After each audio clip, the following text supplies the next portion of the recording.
We interrupt this program for a special report. The State of MarCom 2008.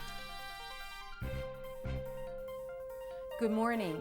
Here with the opening serve in our 2008 State of MarCom address, I'm Mary Beth Smith. Stretched resources, cutting-edge technologies, and global complexities are terms that are transforming the healthcare market. Lockheed Martin is helping their customers navigate that transformation and serve up some aces. The Health Solutions business had 3 strong sets this year. 2 internal IPT groups were formed. The doubles team included the Healthcare Communications IPT, comprises the MarCom and communication leaders across IS and GS. The Bioscience Global Healthcare IPT provides dynamic collaboration across Lockheed Martin business units and functional areas that serve health sector customers. For the second set, Lockheed hosted the 14th Senior Medical Leaders Seminar and Joint Operations Medical Managers course at the Center for Innovation in Suffolk, Virginia. On the court for this Grand Slam event were the 4 Surgeon Generals, senior medical leaders, and medical managers across the joint service. The third set marked the first full year that the acquired companies MSD, ACS, and Aspen operated as a consolidated business area. No double faults here. On the schedule for 2009, the vision is new solutions to new customers. Lockheed is targeting IT solutions, applying existing Intel solutions to the health challenges. For example, natural language processing and data mining can be used to analyze health data and enable accurate care solutions. Advantage Lockheed Martin customers. The company will need to educate their customer base, and a current pursuit is laying the groundwork. The ball has some serious topspin. The FDA is seeking enterprise architecture in public health, a pursuit that is reported to have a ceiling of more than $2 billion. The Health Solutions team is combining the Omega tool and architecture from MNCSS to go for the game, set, match. Now we have breaking news from Chris Lagner. Take it away, Chris. Reporting from the home of the Philadelphia Phillies, I'd have to say, with all the acquisitions and organizational changes, 2008 has been hectic, but there is an end in sight. Lockheed Martin's Global Delivery Services supported the National Postal Forum in Anaheim, California in May, where Vice President Carla Powell delivered a $200,000 grant to the Smithsonian National Postal Museum for a new exhibit. Mail Call explores the extraordinary efforts that were required to move mail to and within war zones. From all accounts, the exhibit was a shutout.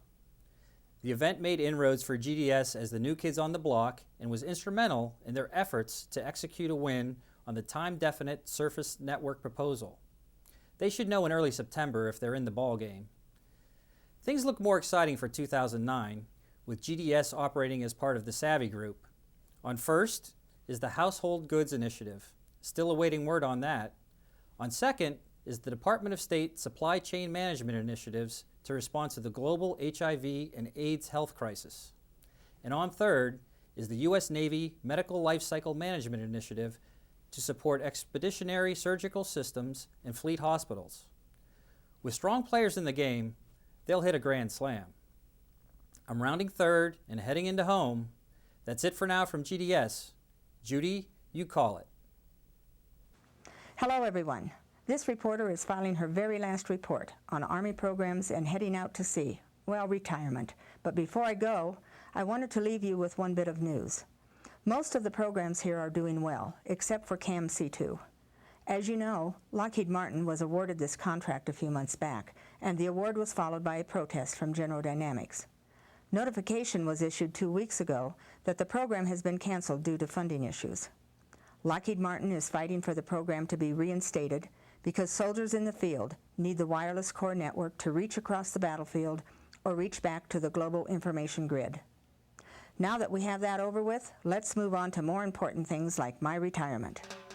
It's been a wild ride the past 27 years, but I began in Colorado Springs, and I will retire in Colorado Springs. Along the way, I went to countries that I would never have been to if it had not been for this job. Places like Korea, Malaysia, Turkey, and Italy. And on one trip to Germany, I met my husband, Bob. As most of you know, the job is very rewarding in many ways. You get to travel, and then you get to travel. And it used to be fun, but not so much anymore. Now when you travel, you have to bring your own movies, drinks, pillow, and a blanket. The people have been the most important part of this job and are what I will miss the most. I have made so many friends along the way. Bob and I plan to enjoy family and spend time in the warm weather from October through April and live in Colorado Springs the rest of the year. If you find yourself in Colorado Springs, the door will always be open, and there will be fish in the freezer. Nothing like a freshwater trout caught by a friend. Now we'll take you to the other side of town. Hey, Kathy, you there? Thanks for rubbing it in, Judy. Hi, I'm Kathy Giesick, reporting on events at Global Combat Support Systems Air Force. You all know that Network-Centric Solutions, widely known as NetSense, is the U.S. Air Force IDIQ vehicle with the flexibility to quickly and efficiently kickstart IT transformation while leveraging the latest information technologies. The period of performance for NetSense 1 runs through September 9th of 2009. At that point, NetSense 2 will move out in front. They offer the same type of capabilities. The main difference is the way the Air Force may split up the contract. NetSense 1 has 8 prime contractors, and most of the RFQs are available for all vendors to bid. NetSense 2 will separate out the capabilities into categories, and a larger number of primes will bid on the RFPs. NetSense 2 is likely to have 40 or more prime vendors on contract across 8 different categories. During the 2008 ride, Lockheed Martin showed up at the AFA Cyber Symposium and the Dayton IT Wing Show. We'll slip the clutch to keep her rolling in 2009. There will be Keep Sold and Grow components in GCS Air Force 2 and NetSense 2, as well as emerging cyber command work. The team will put the hammer down for the Electronic Systems Center and the entire Air Force user community. We'll be revving up the strategic mission threads with logistics and information assurance leading the way. And look for Lockheed Martin to finish first when they lay it down with IT talent at the Air Force IT Conference next week. That's it from Chopper Country. Jennifer, what's going on there? Okay, well, I can dribble and talk at the same time, but I'll spare you. Lockheed Martin is currently transitioning information from the IPE to a new home court, the MarCom team space on Unity. It can be accessed using this web link.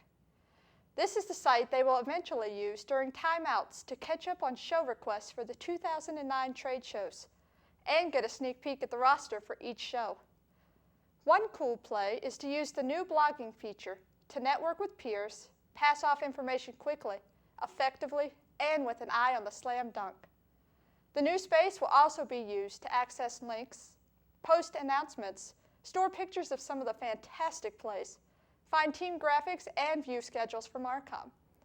The parent site will soon host a child site for each of the Lockheed companies for access to what's relevant for MarCom and help them orchestrate wins. And now, a no-look pass over to Emma. Thanks, Jennifer. On the domestic front, Global Security Solutions is dealing with the ever-present ball and chain, the budget. A tight defense budget will hold growth of the intel community down to about 3% in the next year.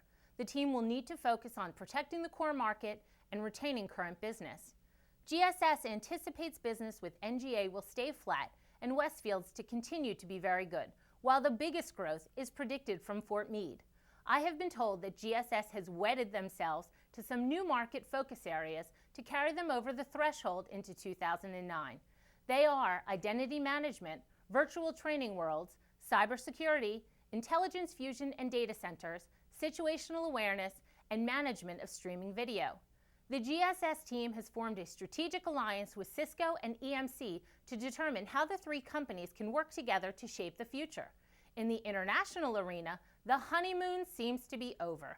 Work has been steadily progressing to qualify opportunities in 41 countries, as well as the African Union, United Nations, and Department of State. So far, a third of those opportunities have been validated. The choice strategy was based on identifying countries that are not already overcrowded with competitors. The execution strategy is to develop natural synergies with other IS&GS companies and leverage capabilities of the entire Lockheed Martin enterprise. They already have an opportunity to do just this with Readiness and Stability Operations, PAE. GSS has taken the lead on activities in South Africa, like the Peacekeeping Conference this past February and the upcoming Africa Aerospace and Defense Expo in September. The GSS International team is positioning itself to be the preferred IT provider for key allies of our core U.S. customers, as well as positioning Lockheed Martin Enterprise to be a leading provider of national security and national development solutions. With the recent Q win, the establishment of Lockheed Martin UK IS&GS, and the hiring of new UK Managing Director Jane Cannon, the work in the UK is evolving. We'll keep you posted on this engaging story as details emerge throughout the evening. Back to you, Mary Beth. Thanks, Emma. Great report. The challenge of conveying the message to the energy customers that Lockheed Martin IS&GS is in the energy business was initially a daunting task. To meet this challenge, the right mix of people, graphics, and PR were put on the court, and they consistently hit passing backhand shots. This past spring, a Grand Slam was held at the Association of Energy Services Professionals in Fort Lauderdale. Ameren, a large utility company based out of St. Louis, visited the Lockheed Martin booth. They were in the process of bundling an RFP containing both consumer and business customers.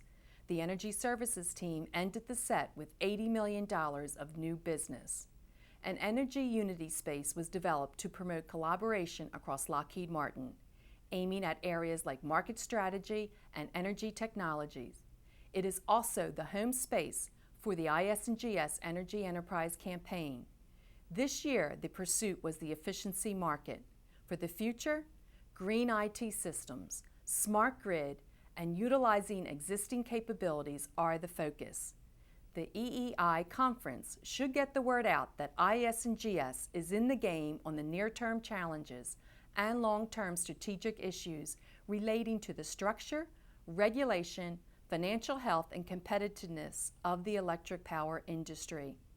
I will be interviewing Barbara Slayton, Vice President, Energy Services, to discuss in more detail the Lockheed Martin IS&GS footprint in energy. This will be aired prime time in the near future. Now for a snapshot of the day's news. Here's the authority on the state of MarCom and the state of Alaska, Reuben Cuffey. Thanks, Mary Beth. Great energy report. You've heard some of the highlights and some of the lowlights from 2008.